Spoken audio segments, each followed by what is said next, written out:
And now you're tuning in to the Women Unplugged podcast. Hey, plugs! Welcome to episode 8 of our Women Unplugged podcast. This one is called Colorism, Our Emotions Matter. We have special guest, therapist, and CEO of Emotional Exchange, Ariane, Camille. She's going to be on here with us today. So make sure to follow us on Instagram, Facebook, and Twitter at Women Unplugged _. And don't forget to please watch, like, and subscribe us on YouTube at Women Unplugged Podcast. I'm your girl, Bougie Candy. I'm Penny Maud, Penny for your thoughts, aka Aniope with the pen. And I'm your girl, Lavina J. I got the news, the tea, whatever you need. Lavina, what's the news?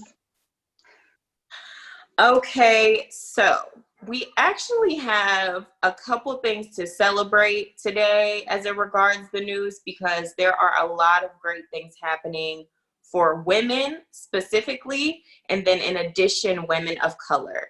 So the first thing that I want to bring to light is Breonna's law has passed. If you don't know, if you don't know who Breonna is, Breonna Taylor was unfortunately murdered in her home in Louisville, Kentucky. We spoke about it in a previous episode, but essentially the officers used extreme force and was looking for someone who wasn't there. They were already arrested and detained. So she lost her life by 8 gunshots, and she was asleep. So what Breonna's law is, according to CNN, Breonna's law bans federal law enforcement officers from carrying out warrants until after the officer provides notice of his or her authority and purpose, which means they have to have a reason for going in, and which means the officer has provided this information to the department prior to any warrants being issued. In addition, it blocks state and local law enforcement agencies that receive Justice Department funding from carrying out any warrants that do not require the officers involved to provide notice with his or her authority and the purpose before forcibly entering a premises, which is also what they did. They had a no-knock warrant. They forcibly entered. She was asleep, and unfortunately, she was murdered. And I am very excited about this because I feel like it is definitely something that is needed. It has been needed for a very long time. So, of course, I have to ask. But before I ask, I still want to let everybody know, even though Breonna's law has been passed, unfortunately, justice has not been served for Breonna herself. It has still been over 3 months since she was murdered, and the officers involved have still yet to be arrested or charged. So that is what we're hoping for. That is what we're praying for, justice for her in itself, but thankful that her name gets to be used in this way to prevent it from happening to people all over the nation. So Penny, girl, I got to ask you, how do you feel about Breonna's law passing? And in addition, how do you feel about the fact that justice has not been served for her specifically? So I am happy that the law has passed, but like the many tweets that have been circulating, it makes me sick to my stomach to think her mother had to celebrate her child's 27th birthday and her not be there, and these officers are at home with their loved ones, just living their life. Justice absolutely needs to be served. And I am happy that this law did pass, but we need more than just little, because this is minuscule in comparison to these cops being charged for the murder of Breonna Taylor. So instead of passing a law with her name on it, I look at something like that as a symbol to shut us up. Like, okay, Breonna Taylor law, on to the next. No, this Black woman is no longer with us for absolutely no reason. She was murdered in her home in her sleep.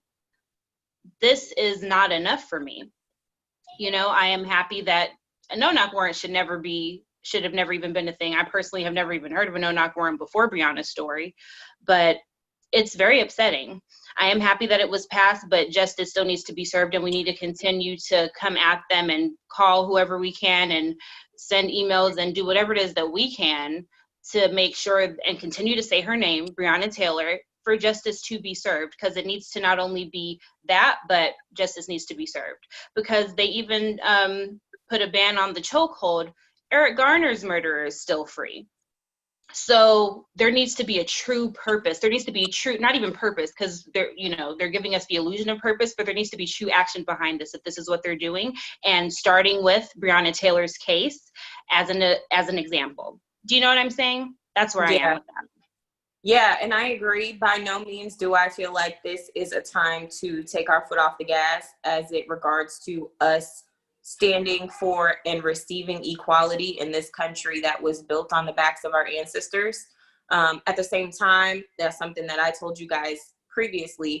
I am all for laws coming back, and not for old laws coming back, but for new laws to be created. So that way in the future, we have something that's black and white to stand on, as opposed to just saying, hey, we're hurting, look at how we're feeling. There's an actual law to back us up. And that's why I think it's so important.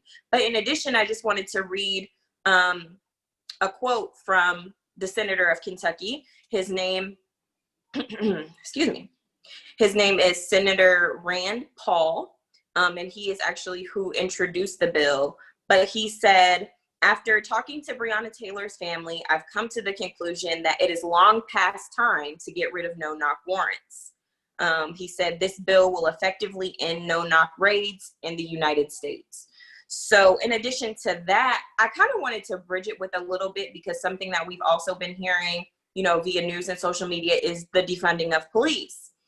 So before I ask Candy this next question, I just wanted to clarify what defunding the police actually is.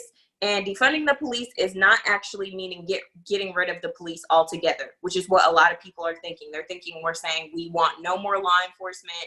We want to be done with the police department, but that is not the case. Defunding the police essentially means reducing police budgets and budgets of police departments to allocate those funds to other things in their certain state. That means towards schools, youth services, neglected education, public health, things like that, which we also need. So I want to ask Candy, based on what the Kentucky senator said, in his statement, how do you feel about defunding the police? And do you feel like it's an additional action that we do need to take in addition to Breonna's law, obviously nationwide?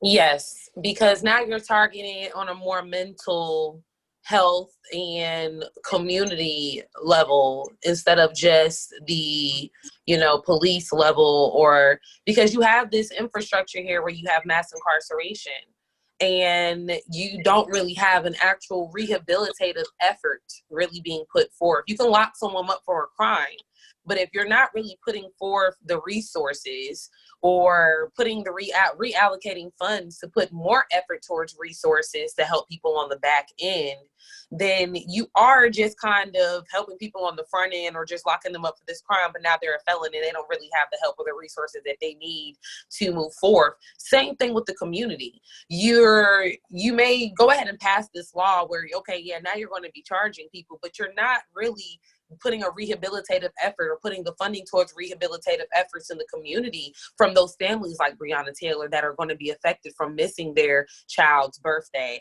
or how it affects that community from the peers that child had or the person has, from the friends that person has, from the other family members that person has. You're not targeting that end of it. So the cycle a lot of time repeats in the psyche, where we may act out violently or we may just have a negative reaction to it emotionally or physically or mentally because you're not having that rehabilitative source there. So yes, I'm all about mental health. I'm all about, yes, we definitely need a political effort. So like you said, Lavina, we have something black and white to stand on, a starting point on the political or legal side. But you also have to deal with the torment and the effect that it has emotionally and mentally on, everyone that is going to be affected by a death like that in the community or constant trauma. And I think you couldn't have said it any better. I of course, you guys know I'm a mom. My kids are always my forethought and not my afterthought. So anything that is going to change the way society is and the way that we can build it for them in the future to actually see them affect change, or that we can effectively create change now for the future, I'm all for it. And in addition, of course, 45 has released an executive order for safe policing and safe communities. And according to CNN, this order sets financial incentives for police departments to establish credential programs and also follow standard practices. Under this executive order, to what Penny said, chokeholds will be banned except when an officer's life is at risk, though the police departments that choose to get certified would have to comply with that standard. So to me, just adding that on to what this is just a little bit of, we always talk about it, that sleight of hand. Something is going on over here, but something else is going on over here. I see no reason why it's except when an officer's life is at risk, because I feel like if you're a police officer, your life is always at risk. I feel like that's the point of the job. Your duty is to be protecting people. So it's a little bit of a redundancy for me, but he's making an attempt. So we'll leave it there. In addition, something we also have to celebrate is Jennifer Carroll Foy, and she is actually running for governor of Virginia. Now, if this happens, also according to CNN and according to JenniferCarrollFoy.com, which is her specific website, she will be the first Black governor in the United States and the first female governor in the state of Virginia, and Black as well. So I just wanted to read a little synopsis from her website and her platform. And it says, Jennifer Carroll Foy has dedicated her life to serving others. As one of the first African-American women to graduate from Virginia Military Institute, she's a foster mom, a magistrate judge, and a public defender. Jennifer embodies the ideals of community, honor, commitment in every facet of her life. So during her time in legislature, Jennifer has led Virginia's efforts to ratify equal rights amendments, passing legislation to combat Virginia's teacher shortage, and proudly supported and successfully fight with Medicaid to get it for 400,000 Virginians, which I think is massively, massively huge. So I just wanted to celebrate her. And of course, you guys know that I have to ask, like, what would it mean for you personally as a woman, and then of course, as a woman of color, to have the first female and first Black governor of the United States? For me, this is really big for the female side of history once again, because we had to fight harder than everyone else to get the rights we have today. So this is reminding me of the Michelle Obama possibly running up for president. This is reminding me of Stacey Abrams when she ran for governor in Georgia. This is big. You know, when these women are making history, these are the women that we need to be honoring, aspiring to be, looking up to, setting as the real role models in the community, because they're biting the bullet. They're putting their fears to the side. They're not going with the status quo, and they're making history right now. So whether she wins or not, it's already, you know, that'd be great, but you're already setting history just by being a candidate. So once again, pushing more and more females and ladies out there, and, you know, young ladies out there to just keep striving for your dreams. I think this is great. And we just have to keep seeing more like this. We have to get more leaders, because from our history, there's a tendency for a lot of our leaders to become martyrs. So the more leaders that we have, the more easier the movement will be, or the more easier to be for us to get things done in a communal effort, because we don't have to worry about, you know, leadership being scarce in our community. So kudos. I'm so excited. I think it's great. I absolutely agree with you, Candy. This is major. And with her being the first woman, let alone Black woman, to become governor in this country, I feel that it's going to open more doors You know what I mean? I feel like it'll be more, there's more of a likeliness once that threshold is crossed. So I'm super excited. I'm going to follow this story because it is very much needed. You know, we touched on it a little last episode. We need our voices on the inside in every avenue, in every platform, in every profession. And I think that this is definitely a huge step and a much needed step in history. Yes, I agree. And you guys, I'm just so excited. When I first saw this story, it reminds me of my mom, because as you ladies know, my mom is in the military, but she is also in California, a part of her county board as well. She does a lot of things politically for her community. So personally, like, my mom has always been like an example, but now that I'm seeing it more and more, and because we just need some semblance of positivity, unity, things that are going right and well, and people that are standing up not only for what they believe in, but they're standing up for the future of what we know America can be, which is what this is all about. We know that it can be greater than it has been, and we know that there are so many women, men, children out there who have a purpose and a high calling on their life, who can do something amazing, amazing, amazing that will change the way that we live every single day. So I wanted to celebrate that with you guys. And ladies, that is the news for today, honey. So today's guest is an emotional wellness specialist with a master's from GSU, certifications in counseling and clinical rehabilitation. This queen is determined to help others increase their emotional intelligence. From her Let It Go podcast to self-love and awareness events through her fabulous brand, Emotional Exchange, she also provides counseling sessions to help individuals maneuver through life's obstacles. Let's welcome therapist, coach, counseling, emotional intelligence coach, and CEO, the Emotional Exchange, Ariane Camille. Hey, girl. Thank you. Hi, guys. Hi, Candy, Penny, Hey. Lavina. Hey, I'm so girl. glad to be here. We're glad to have you. So, yes. I was just watching you guys' YouTube, so this is fun to see us on this platform. This is kind of cool. Thank you so much for your support. And we haven't seen you since your awesome, that event that you did with Emotional Exchange. So it's so nice to actually, chop it up with you and have you on our platform. Yes, I'm so glad to be here. Y'all are cool. All right. So tell us, what made you get into counseling? So I was like the emotional kid, like I was always someone who was very aware of my emotions. My parents got married at a young age, so I was a part of their emotional roller coaster called marriage.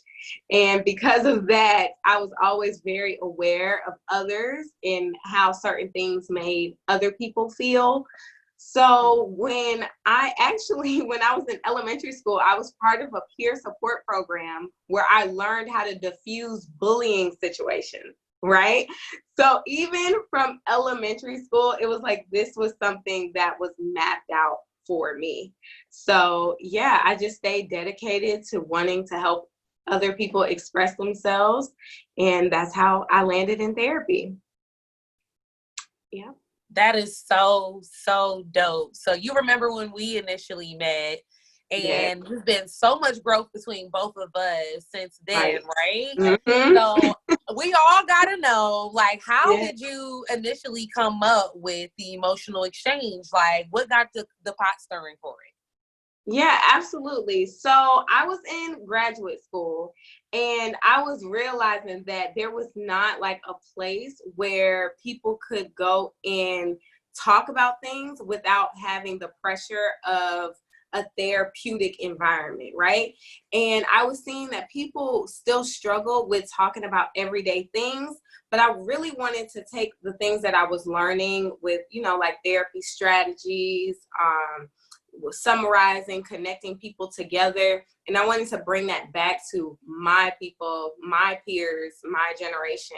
So I landed on Emotional Exchange. I knew that I wanted to play on the word emotional, just because I've always been labeled that. And then I I went into exchange because I wanted to help people have exchanges with others without feeling, bias or judgment placed on them because of what they were experiencing. So my very first event was entitled In Your Feelings, like a play on Drake. And we talked about how it made us feel when someone else labeled us that you were in your feelings. So when someone says, Ariane, you're in your feelings right now, how does that make me feel? How do I internalize that? And why is that seen as a negative thing within our young people and community? And I always like to, I'm really big on self-awareness and tying emotional intelligence back into what I'm teaching. So I always start back on where did these messages come from and where did you initially learn how to express yourself, and who told you that being emotional was too much for you. So yeah, that's the purpose of emotional exchange. We always kind of, as Candy and Penny, y'all got to see, we kind of go back into those later lessons of where things come from. And I just want to continue that as emotional exchange grows. Love it. Yes, I love that. Okay, so speaking of teaching, as well as the rest of us, that right now there is just so much going on. And I don't want to say it hasn't always been going on. I feel like as women and as women of color as well, we have a massive awareness that the things that are happening have always happened. They're just being magnified right now because we have social media and everybody has cameras or a camera phone. It's a different age. So with that being said, what do you feel like are some ways that you can emotionally relax? And you're talking about teaching people. What do you feel like are 2 ways that right now people can emotionally and mentally relax with everything that's going on, but still feel like they're standing for what they're believing in and, using whatever their platform is to share? Yeah, so you touched on 2 things. You talked about like relaxation and also advocating. So how can I be an advocate within my community, but how can I also make sure that my wellness is okay in the meantime, right? So I would definitely suggest that people, 1, tap into the things that they have always done pre-COVID to relax and figure out how to continue to do those within the midst of quarantine. So for me, my outlet has always been like dancing. I absolutely love to dance. And it's not even like I'm like a super clubber, but when I hear the music and the lights, like I'm on the dance floor, okay? I don't even have to have a sip of alcohol, but I'm on the dance floor, right? So I had to start doing YouTube dance classes and join on, some dance sessions and play my soca music at home, and not just play it while I'm cleaning, but be intentional that I'm about to jam out right now. Like this is my time to dance, right? So I would definitely suggest that people tap into the things that they have already done, whether that's riding bicycles or reading, or even if it is having 1 glass of wine and watching your favorite television show. Just make sure you're not doing any of those things excessively, like over working out because you're in quarantine, or, drinking too much. Just like any of those things you don't want to do excessively, but you want to tap into that. And a second thing, because you talked about advocacy, is you want to make sure that you're strategic about how you're helping. So create a plan of what I am going to do personally. So if that is like, okay, well, I'm going to make sure that I not only share this content on my social media that has the phone number for Breonna Taylor or a website to donate, but I'm going to make sure that I do those things and share them. You know what I mean? And I would definitely unplug, play on words, no pun intended, but I would definitely unplug from the internet after a while. Me and a couple of my friends have definitely unplugged at different times during COVID and throughout this civil movement that we're experiencing.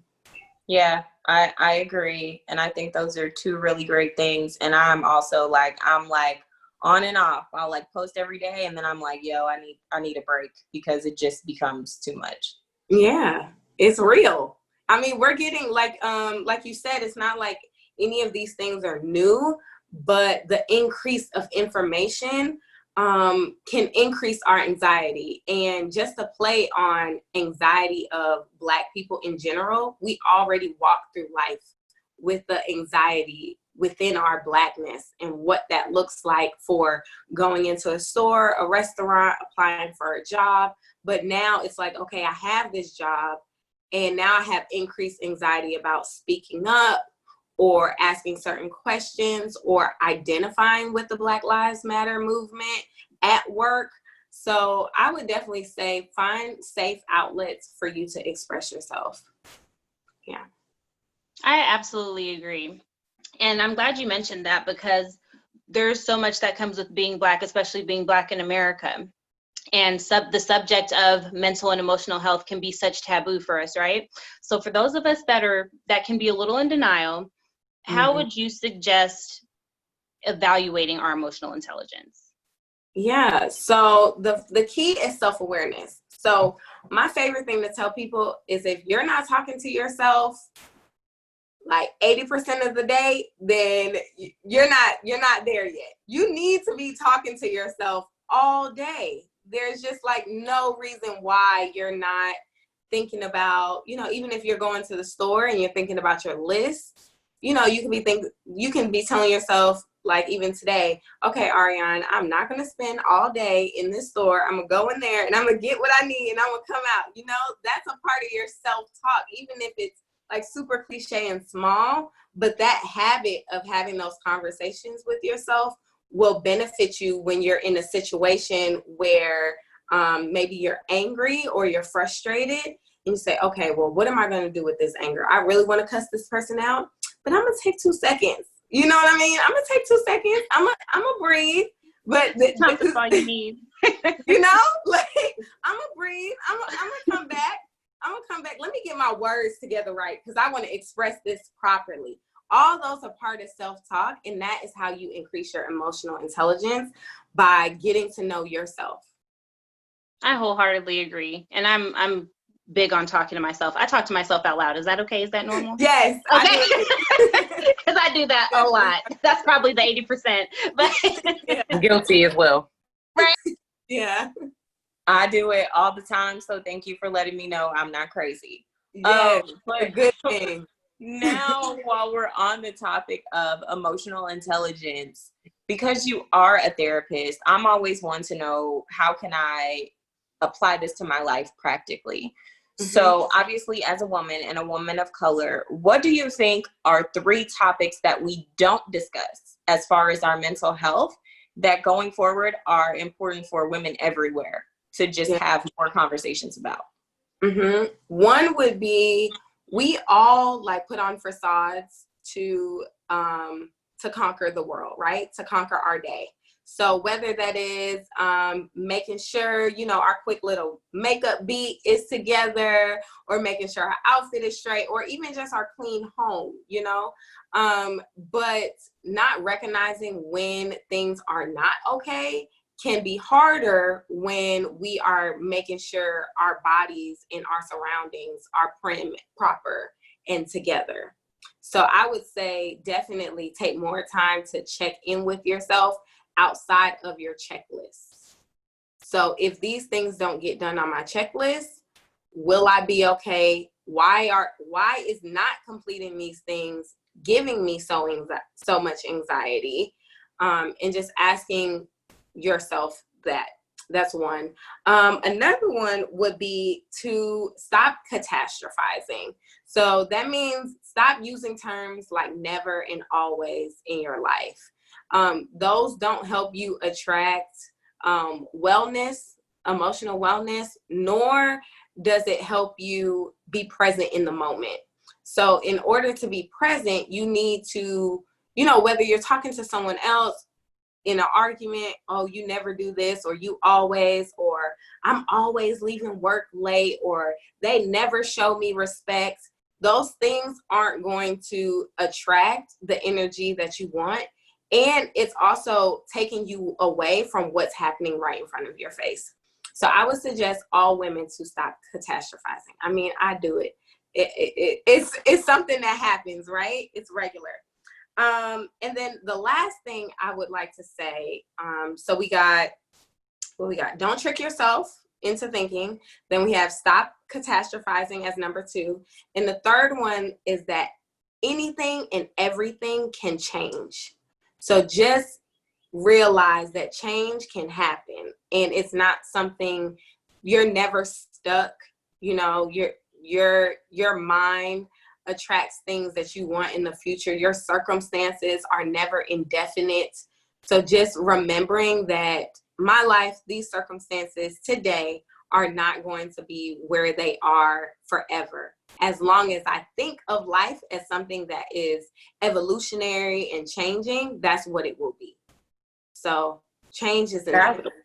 That's really on point. And it's something to it for sure, because when my husband and I did premarital counseling, something that our counselor was telling us was never and always the statements. And he was like, every time you say you always do something or you never do something, he said, when you find yourself saying it, give 3 examples. And if you can't give 3 examples, don't say it anymore. And so that's something we've really tried to do, because half the time you can't even remember. I'm telling you always or never, and I don't even know 3 times you did it. Right. Right. And it really just goes with kind of reprogramming the way you think about yourself and just in general, right? So going back to what you're attracting and what you're saying, I really believe in words being spells, and then I'm very heavy on the law of attraction. So me and my friends, we just took a few road trips together, and we're always calling each other like lazy, or you know how females would be like, oh, the B word or whatever. And we're like, we really have to stop saying that, you know, because that's powerful when we say it to one another, but then also just saying it in general. So I really, really, really agree with you on just changing just simple words and just reprogramming the way you think and the way you talk amongst yourself, to yourself and to other people. That'll really be a big, big thing. So it goes into my next question, which is, what is one piece of advice that you would give to like the young women and men who may not feel safe, you know, expressing their emotional intelligence, you know? Yeah. So I would say, if you're not safe expressing your emotions, now emotional intelligence is a skill, right? That's a skill that we learn, but expressing our emotions, like I'm sure the purpose of your question, is something that is very hard for us within the Black community, right? Even our men and women, I don't like to say one experiences more than the other, because there's a lot of women who cannot voice themselves, you know, or speak up for themselves. So I would say is to find an outlet. I beg of you guys to find an outlet, anybody who is listening, whether that is having conversations with yourself. If you don't feel like you can talk to anybody else, please talk to yourself and God, if that's who you believe in. And, you know, write things out, even if you don't want to take a whole journal because you feel like somebody will find it. Well, you could say, I hate this place, rip it up and throw it in the trash. You know what I mean? Like, figure out some way or some person to express yourself. And the first place to start is just say, I feel, and then say whatever it is that you're feeling. Even if it is, I feel angry, I am pissed, I feel ignored, I feel neglected, whatever it is, I would say just get it out, even if it is just in the comfort of your own head. And that's so major, because like you said, I don't like to be biased and make it a sexist or a gender thing, because in our community, we generally have issues with communication, where Black women love to say, oh, Black men, they don't know how to communicate, but we don't know how to respectively communicate either, you know? So it's definitely a double-edged sword that we definitely need to work on. So I take that advice in. Absolutely. Absolutely. I agree with you, Candy. That's something where it goes both ways. I agree. So what is next for Ari and Camille?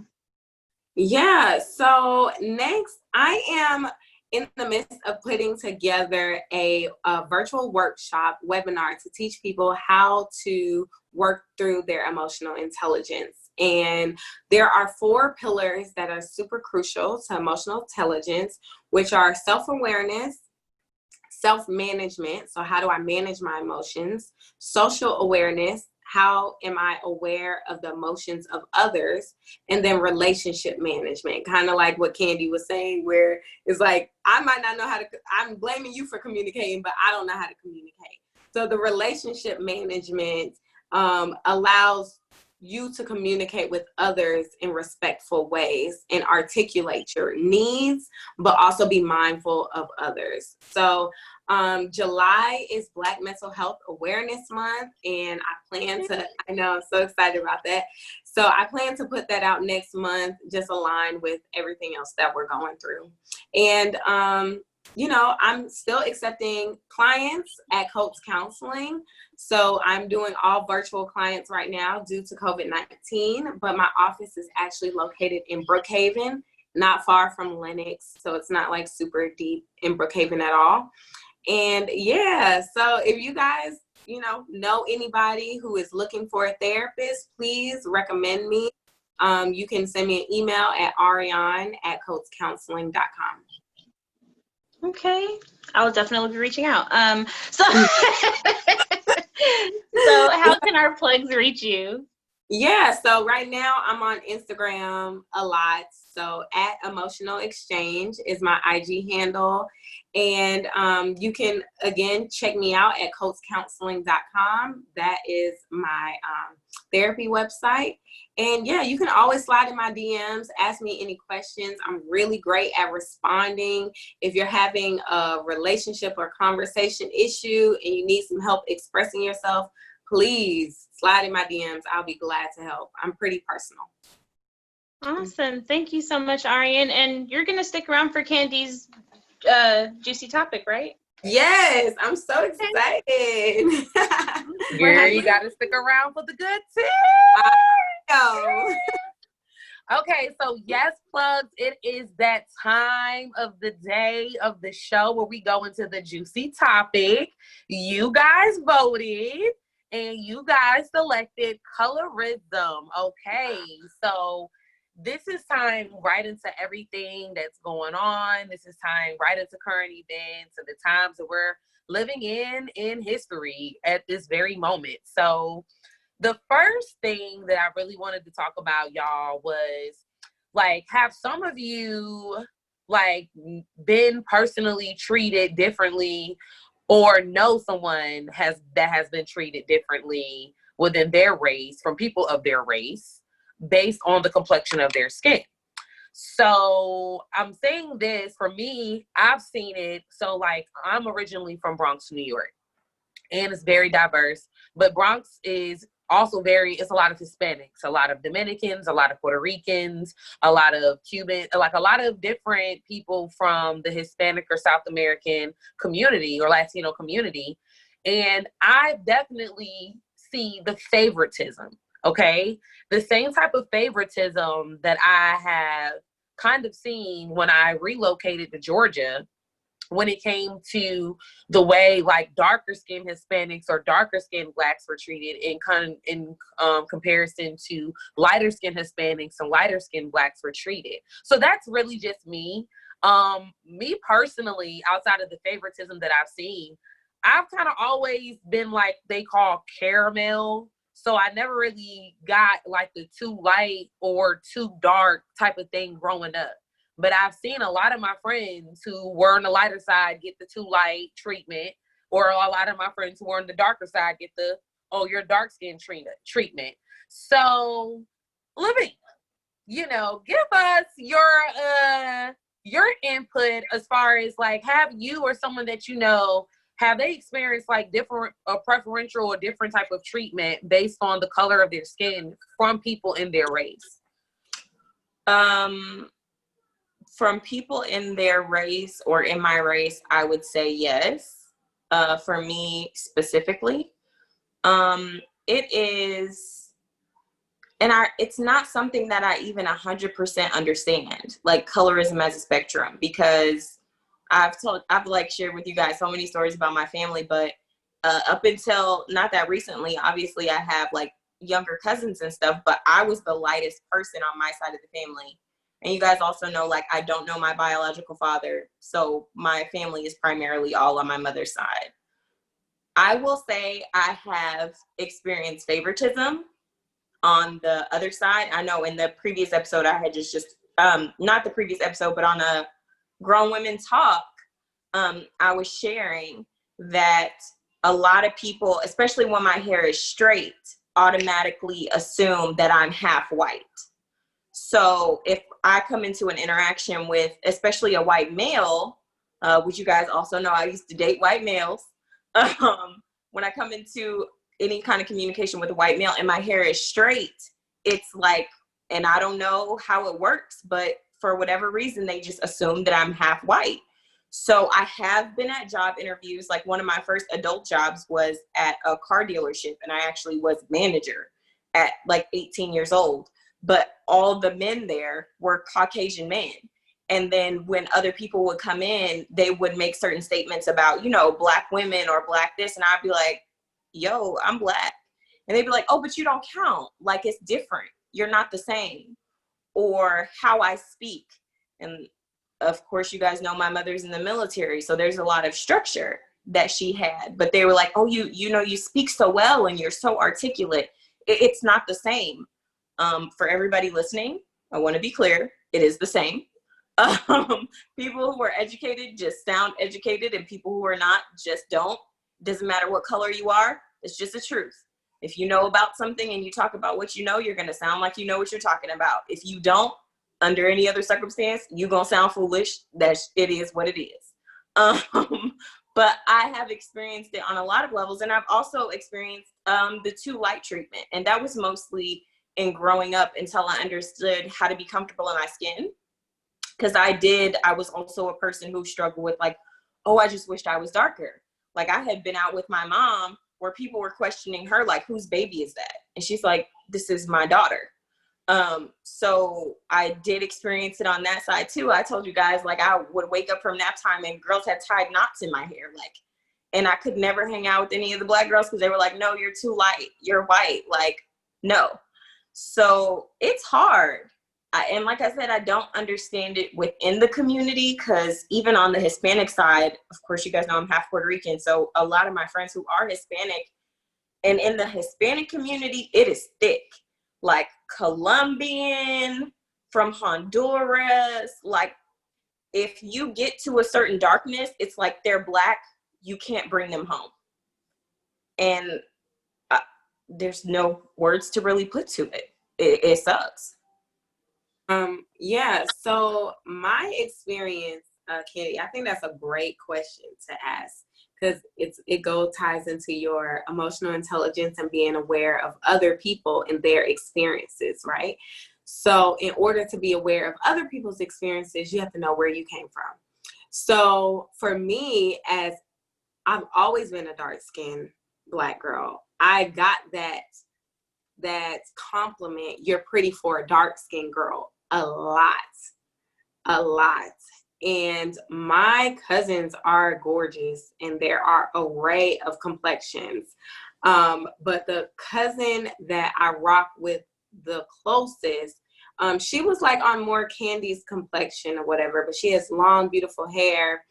And it was just always like that complex of, it was like, I've always had hair complexes, like natural girl hair was not a thing. For me growing up, you know, I was getting perms and hot combs. That's just what, and weaves. That's just what it was.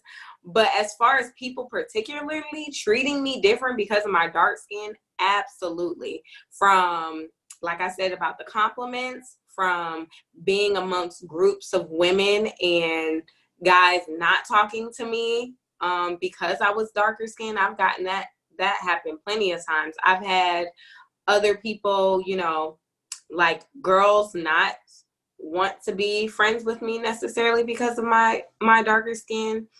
and not really at school, but more in like our worker environments or things like that.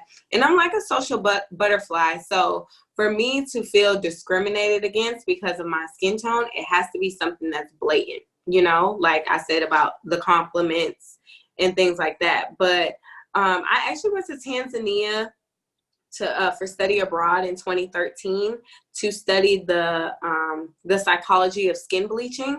So I was there for almost like a month, almost two, and we talked about where the colonialism came from within this country and how people were affected by lighter skin versus darker skin. And it's really the tie that lighter skin is connected to wealth and education and money, you know what I mean? So to see yourself as someone who is darker skinned, then you may not feel like you will attract wealth or you would be perceived as smart or educated. So Lavina, I also got that, like, why are you, you speak like a white girl, And it's like, my mom I grew up in Boston, Massachusetts. So when I came down here and started saying y'all and finna and stuff like that, my mom was like, oh, heck no. Like, you're going to have to stop that right now. And they don't play. There's like no game with it. And my mom was always very clear. And it's crazy because my mom is from the south side of Chicago. Like born and raised, then moved to Texas, and she went on her whole journey. But it's so weird to me that is a correlation between how you look and how you sound. That if you speak properly, or what we call properly in the English language, because I say yo all the time. I feel like yo, like I say it all the time. But when we speak properly, that is automatically. You speak white or you talk like you're white. Exactly. So there's layers to that. And that colonialism that I learned ties into all of those. All of it. It ties into white supremacy. It ties into a lot of it. So you ladies both just touched on the next question, which is, have you ever wished you were lighter or darker in your skin color? So Lavina have already admitted, like, yeah, it's been times where I wish I was darker. How about you, Ari? And then Penny, you got to slide in there and give me your opinion after her. I know you, like you said, you've always gotten that compliment that, hey, you're pretty for a dark girl. Did that ever make you, and there's a lot of dark skinned, beautiful women who get the same compliment or have definitely stated the same compliment. So do you feel like you've ever wanted to be lighter? I mean, honestly, my great aunts, like both of my grandmothers are actually close to Lavina and Penny's complexion. I'll say Lavina in the wintertime and Penny in the summer. And Penny in the summer, right? So girl, this quarantine. Yes, so I have very light. I wasn't trying to come for you, Lavina.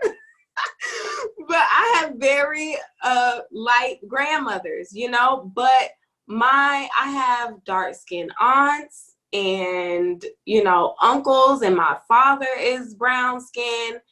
And I never really thought about becoming lighter. What I did want to change was my eye color. I remember I went on a phase where I was wearing contacts and I really wanted my eyes to be lighter color.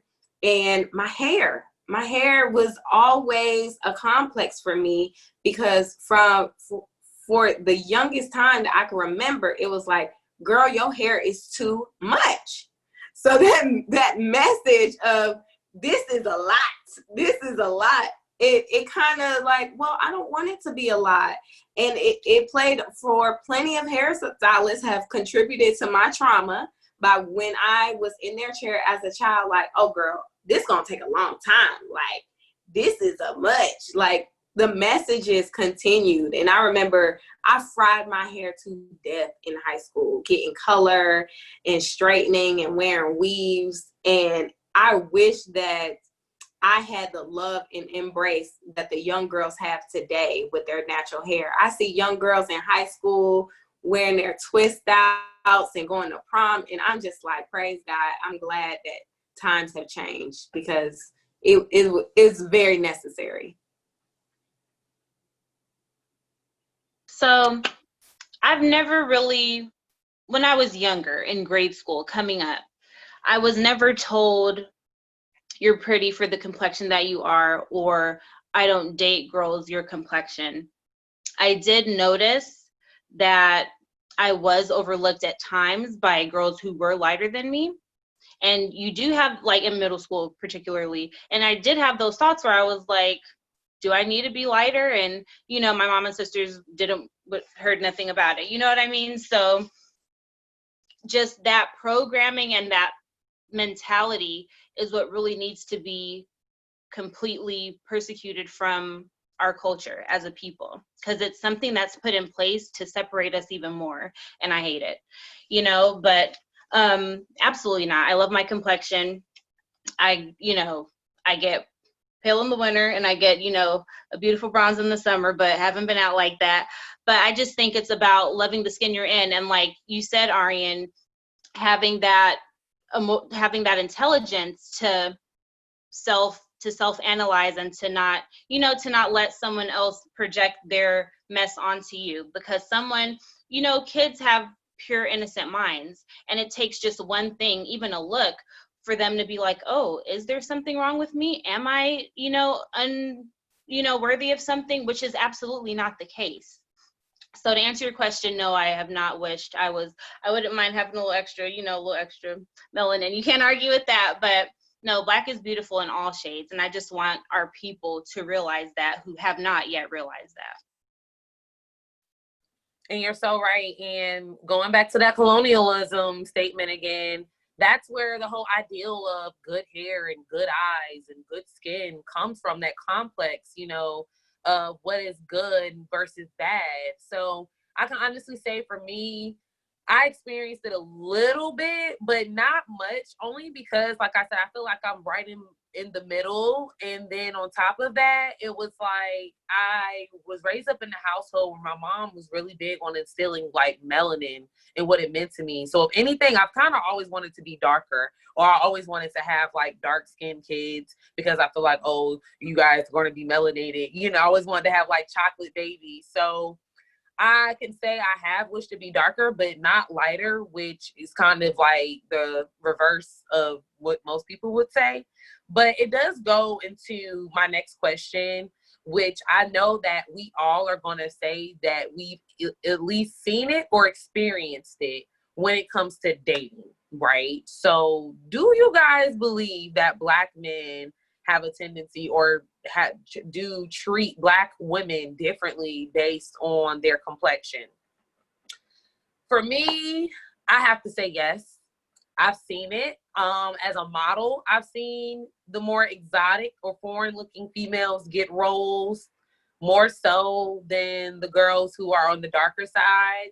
And even with dating, I've seen it with just, Black guys just straight out saying, oh, I want a more exotic woman, or I want a mixed skin, or I want a red bone, or I want that's your preference. You want someone that's a little bit more lighter.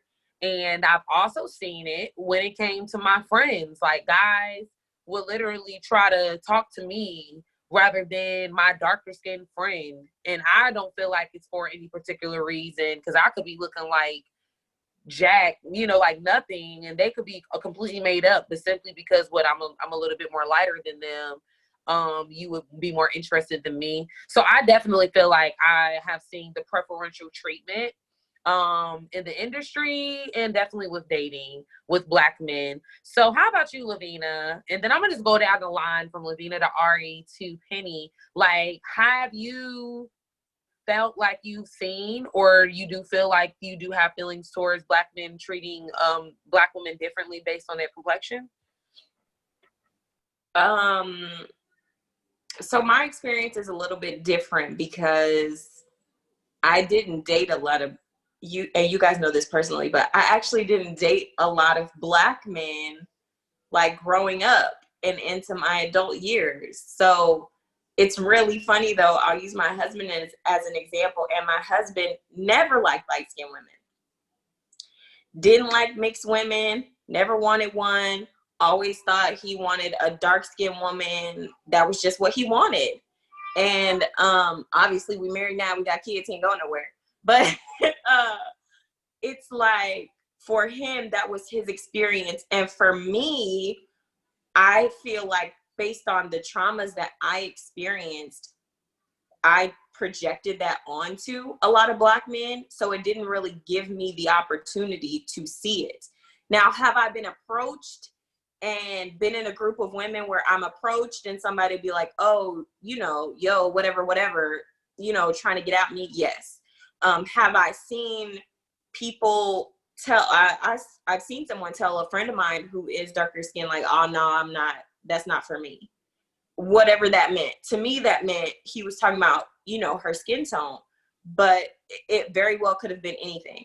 Now, I have seen things like that, or been approached with the opportunity like, oh, I want to treat you like this, I want to treat you like that. But as far as personal experience, I don't have a lot.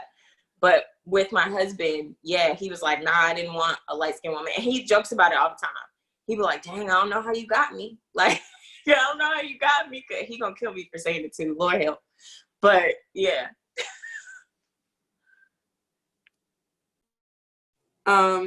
Yeah, to answer your question, Candy, I've definitely gotten that, oh, I've never dated a dark-skinned girl before, with someone who I was in a very intimate relationship with.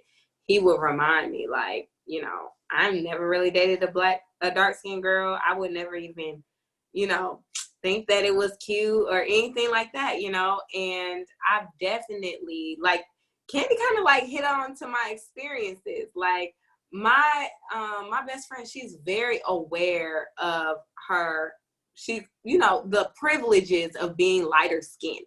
And that's why I talk about, you know, emotional intelligence, because in order to understand your privileges, because I have privileges as a dark skinned woman as well, you know, I can wear my hair in certain ways where people aren't going to look twice at me. You know, but someone who is lighter skinned, they may be questioning like, oh, she trying too hard or something like that. You know what I mean? So I have definitely seen people treat me different and not choose my done up pretty self over someone who got on sweatpants and a half a head and a bonnet on just because they was light skinned. And you know what I mean? So I've definitely experienced that. And I would say that just like regarding men, I think that they have to start having conversations with each other because they experience colorism as well, and they project that onto the Black women that they are out here looking at. So the colorism conversation ain't just for us, it's for the men listening too. Okay, stop projecting y'all light skin tendencies or dark skin anger onto us. Okay. So yeah. You better speak, Ariane, because girl, I absolutely agree. They do treat women of darker complexion differently, hands down. And even with experiencing their own colorism as Black men, as a darker skinned Black man, from the outside looking in, I could be wrong, it could be even down the middle, but from the outside looking in, it appears that dark-skinned men are more desired in society than dark-skinned women. So a lot of the time, it goes back to what's been beaten into us, what's been programmed into our minds from slavery, from the Willie Lynch letter, and all types of shenanigans, and what they put out, and the images were constantly given. That, I mean, to see a while ago, I don't know if you guys saw it, but a battle rapper was talking about a man, the guy who was battling against his daughter. And we're talking about a 6-year-old child.